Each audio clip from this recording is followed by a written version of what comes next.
karon uso jud nun ang mauro panahon sa tingkalawat. Nay nangalawat dito. Pare bang nangalawat. Ikaw man og misa sa pare. Nangalawat mo na siya. Daghan mo linya nga to. Nya angkat mo sa kalaki. Magpaluyo gid siya. Ato gid sa kinaluyhan. Karon kay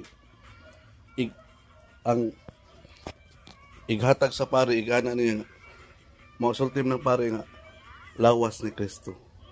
Nya mukaon na ang mga lawat. Ikaon sa pangalawat, mayingon din na mayingon na siya ang mga lawat nga amen. Ang iyang isulti igingon sa pare nga lawas ni Kristo, ang iyang isulti mayingon man siya nga lawas bitaw. Igsunod Domingo musimba gyapon siya. Ngawat gyapon siya. Igingon sa pare nga lawas ni Kristo. Mayingon na siya nga lawas bitaw.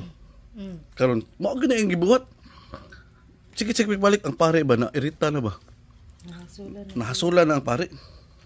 Karon kay ang pare kabuhat og kanang Ustiyas man na siya. Nga yang gibuhat siya og kuha siya dito interior, guma ba? Guma. Yang gipintalag puti.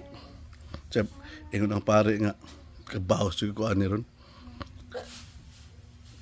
Pagka-Domingo na, iyan itong lahi-lahi ang Ustiyas. Pag isa naana sa ng laki, nangalawat na. Ingon niya sa pare, lawas si Kristo. Ang mga lawat, ingon na amen.